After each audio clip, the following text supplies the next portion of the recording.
Welcome to everyone joining us. My name is Amy Sessions and I'm the editor and associate publisher at Emirates Women. In our new series, In Discussion With, we'll be joined by the industry's leading experts, incredible women of influence, and the luxury global brands who inspire us. Today's guest is Barkha Shewakramani, founder of Barkha Beauty. Welcome, Barkha. Hi, Amy. Always a pleasure chatting with you.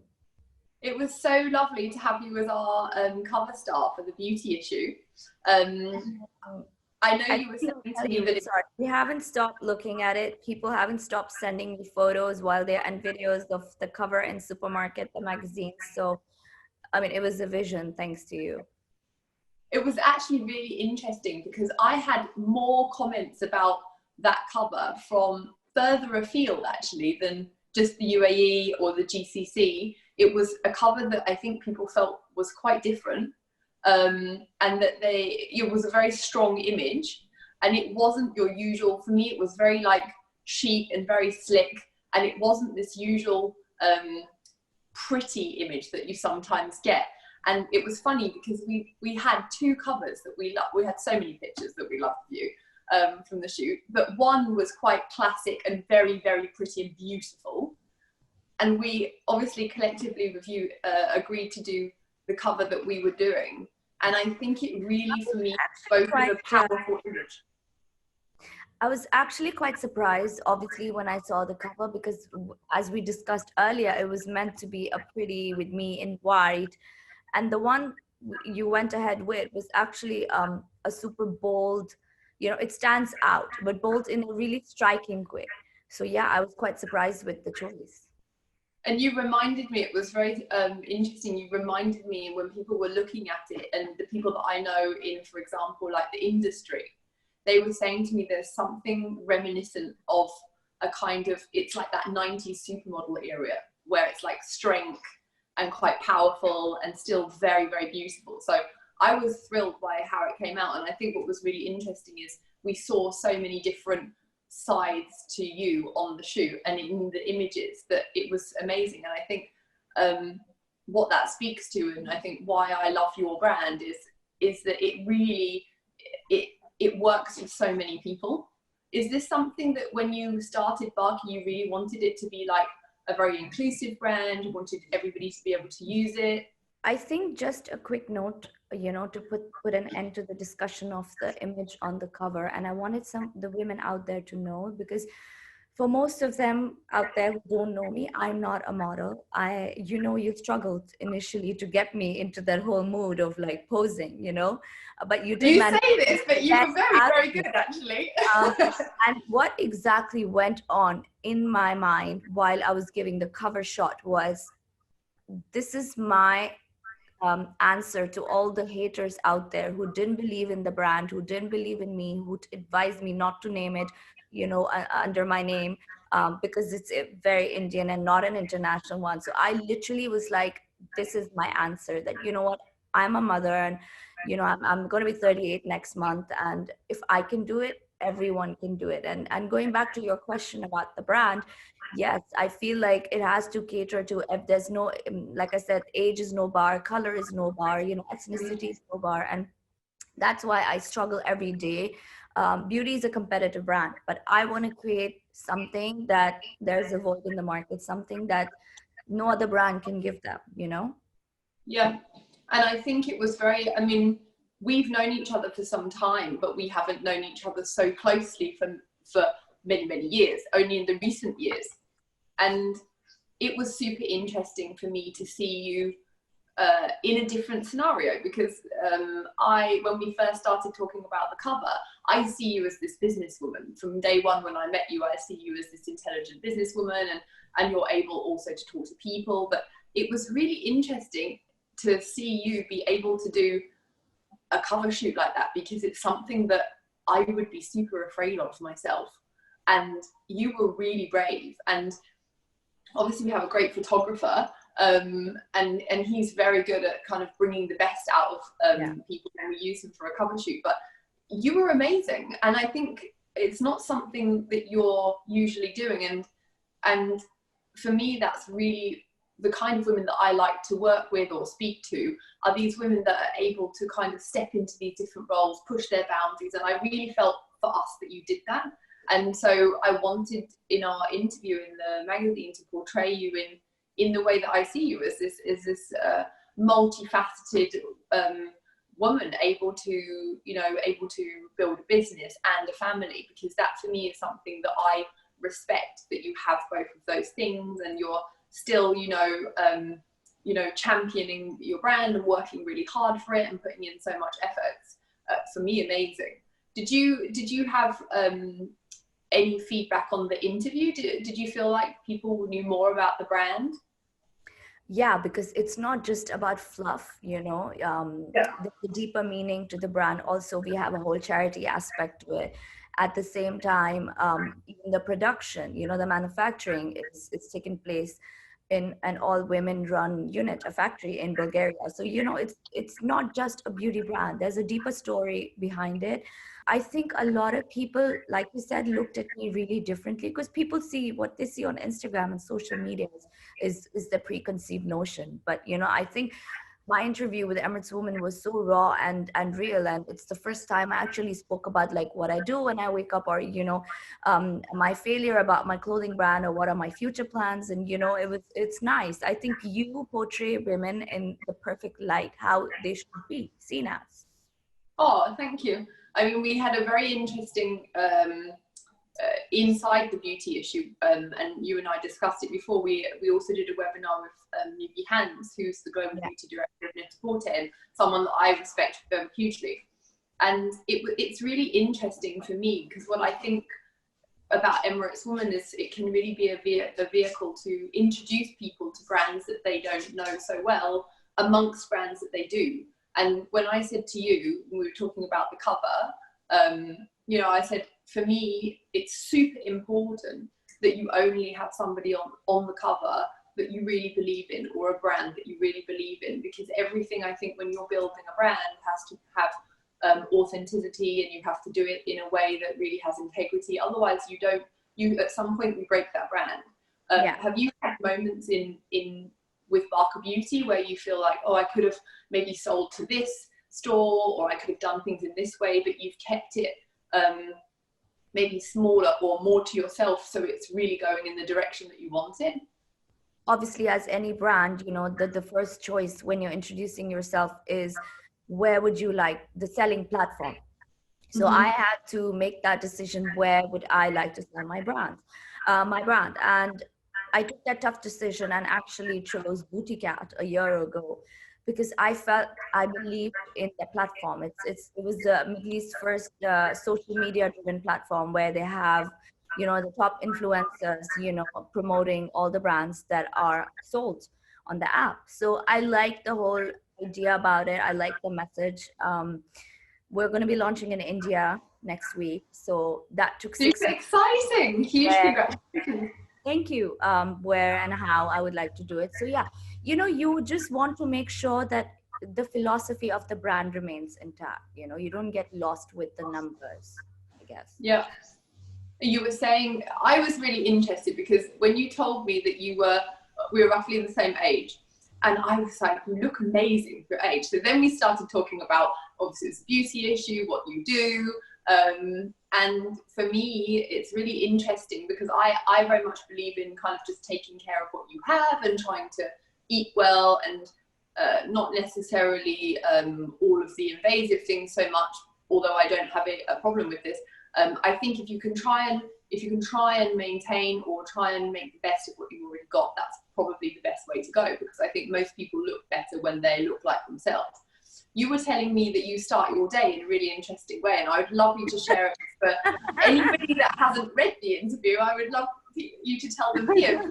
You were saying to me yesterday, when I was saying to you, oh, I'm doing press week now and I'm feeling tired, you said, yeah, drink this, have this.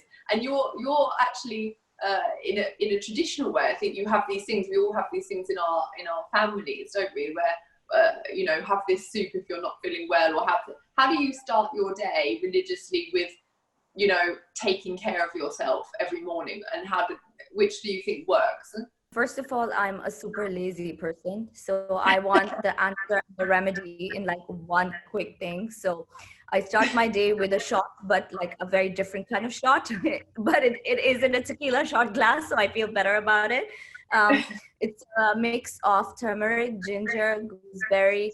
I don't know what neem leaves are called. I think it's English is also neem and Mhm. EEM, and lemon juice. So it's like a small short glass of all of this together. I drink it first thing in the morning with like 2 glasses of warm water. And honestly, now that I see with like all these bloggers and everyone talking about it, or even when I went, oh, and there's ginger in it.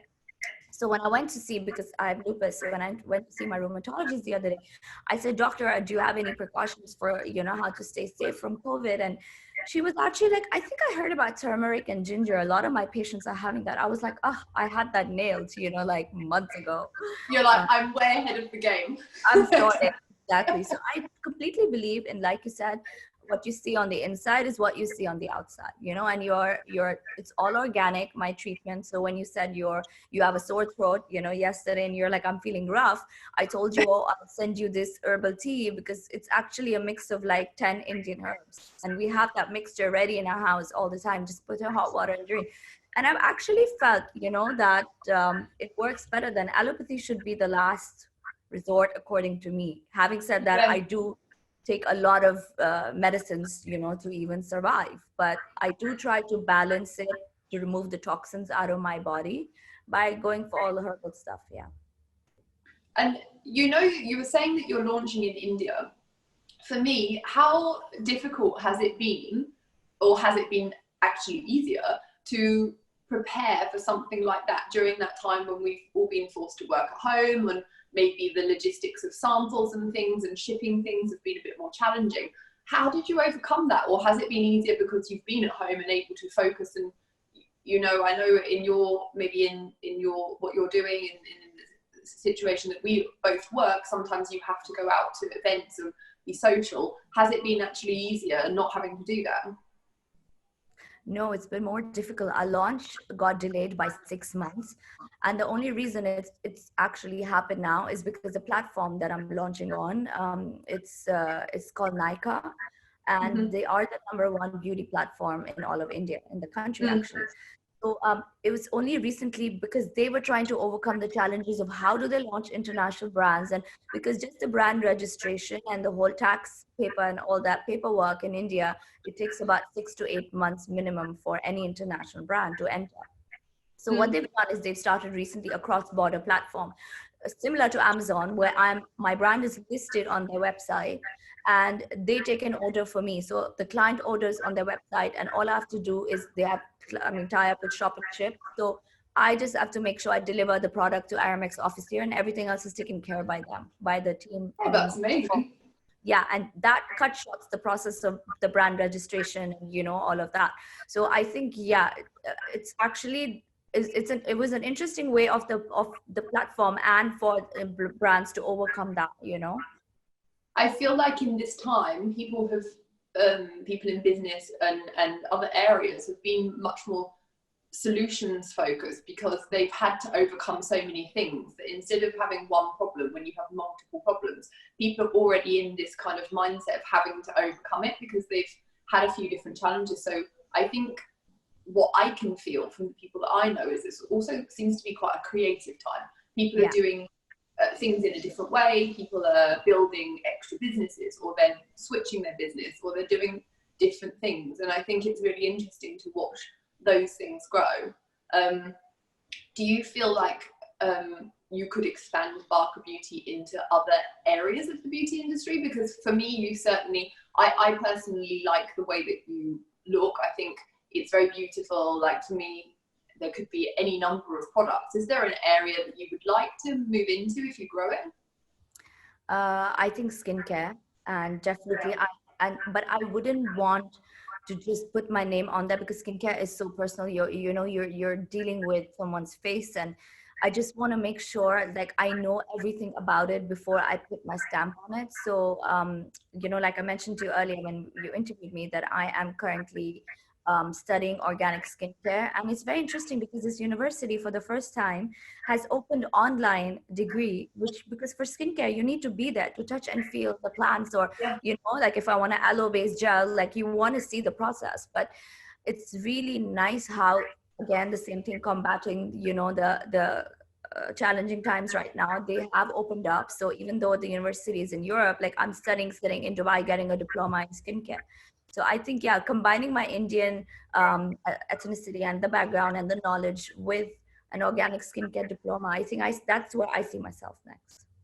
It's fascinating to me actually, because I'm also super interested in skincare and maybe nutrition. And I thought that's also something that I'd like to maybe study because it's relevant to what I'm doing. And especially when you're doing more in-depth features and things like this, I think it's personally also just to learn about these things.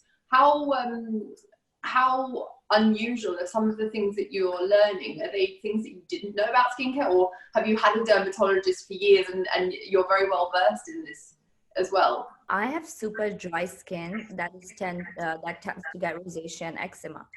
So all the products that I was using was actually like super wrong. Like it's, any dermatologist says, most of them say that I should still cleanse, you know, once a day or twice a day. And but I realized that if I didn't have makeup on the, you know, in the morning, or if I cleanse properly at night, I just need to wash my face first thing in the morning with cold water. And that actually calmed my eczema down. And I've gone from, you know, cleansing twice a day to just once a day. What base products do I actually need? Because every dermatologist has a different opinion, you know. So I'm realizing the more natural way. I think the only skincare brand that I use right now, and I highly recommend, actually there are two, for the whole cleansing and everything. I love this brand called Neon. I buy it from Net-a-Porter actually. It's spelled as NIOD, and they have very happy. I know, they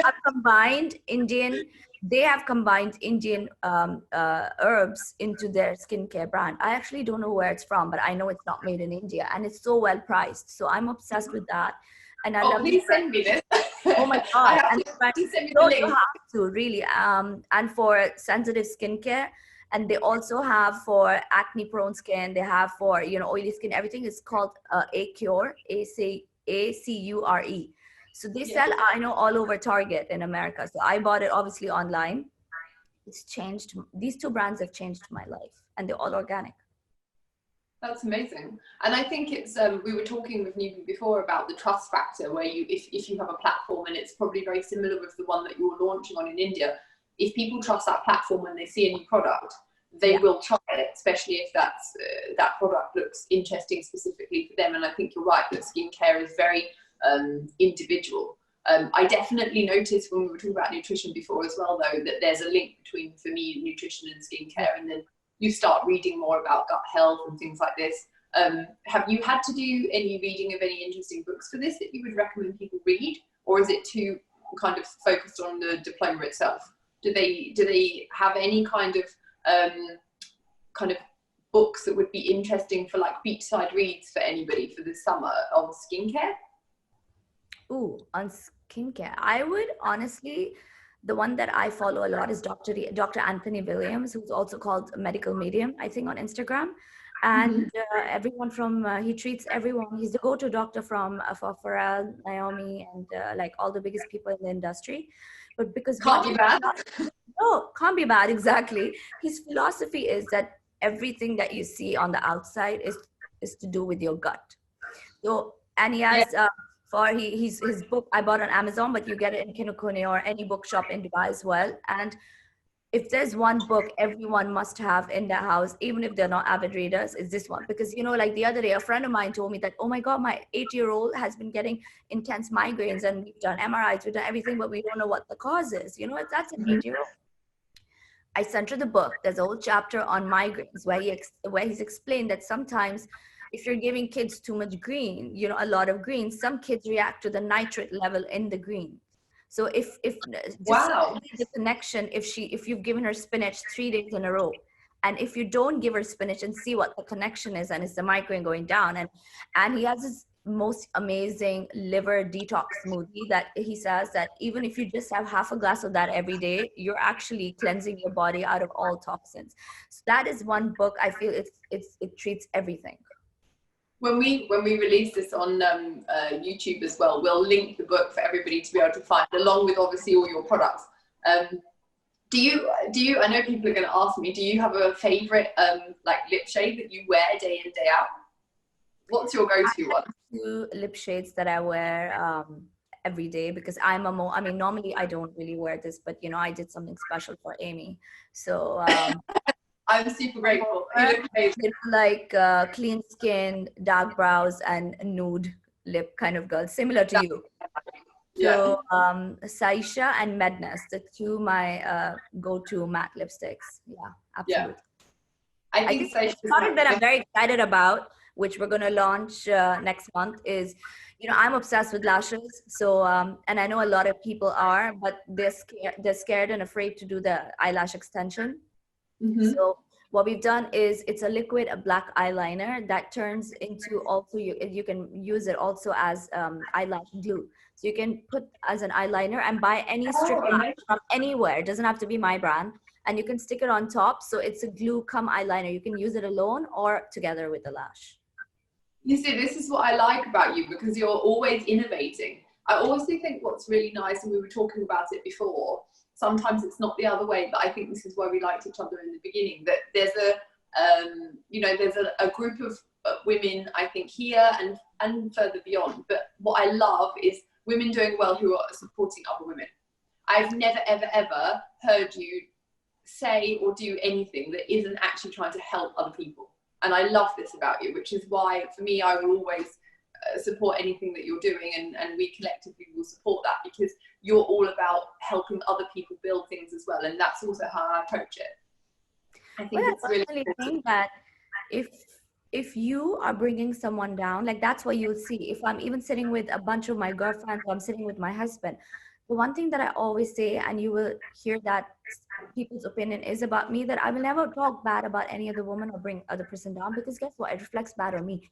You have to be a super negative person or unhappy person from within to be bringing someone else down. Because if you're so happy, you're only spreading light, you're spreading happiness, and you're helping, and it always comes back, you know, like, there's no bigger joy than joy of giving. And I teach my son that every day. Yeah, I think it's very true. And I think we're very lucky to work in an industry actually where we do have those kinds of women. And particularly, this is, I think, for me, why I actually like Dubai, because there is so much opportunity here, and other people want other people to do well. And I haven't had that necessarily feeling in every place that I've lived. So I think that's why I particularly like it here. And I think it's always changing, and there's always new things coming, and people are very entrepreneurial. So if you are going to start a business, it's probably a very good place. Just before we finish, Barkha, and before you send me that book recommendation, which I will read this weekend, I wanted to ask you, because the next issue that we have coming out is the summer escape issue. So obviously we've been at home and we've all had amazing holidays before, but is there anywhere that you're really looking forward to either visiting or revisiting if you can travel? First place I would like to go the minute I hop on actually is Maldives. Like, yes. There is a big Hollywood celebrity who's flying down next week, and she's going to be staying with me, and we're doing actually a photo shoot together. And as of now, we're booking it in Maldives. If not, something closer to home, I would say Zaya Nurai, for people, you know, like, who can't hop on flight, because that gives you that Maldives feel while you're just like an hour or 2 drive away. So yeah, I would definitely say that. We actually did a staycation roundup, which you'll see when this issue comes out. There's someone of all the best UAE staycations, and this was also. What do you recommend? Yeah, I personally love Bulgaria. I probably couldn't visit enough. I love being there, because for me, when I drive over the bridge, I feel like I'm going somewhere else. And the way that they have all of the cabanas and things around the pool just doesn't feel like you're in it feels like you've escaped somewhere else. So I love that. But Zaya Nurai I have never been to. So this is definitely. Well, I'm going to take you as my date then, because my husband doesn't want to come with me. That's fine. I'm very up. We can take our choice, like we said. Barkha, I just wanted to close by saying, like, it's really a pleasure. I'm super proud of you and really grateful that you stepped out of your comfort zone to actually not only kind of agree to be on our cover, but to do such a beautiful shoot. And thank you for all of your hard work and all of your honest answers. And I look forward to doing more with you in the future. Good luck with your launch in India. Super exciting. Thank you, Amy. And I don't think I could have been lucky enough to have any of the first cover for me except Emirates Woman and you as the editor. Oh, so, yeah, but thank you so much for choosing me. It's our pleasure.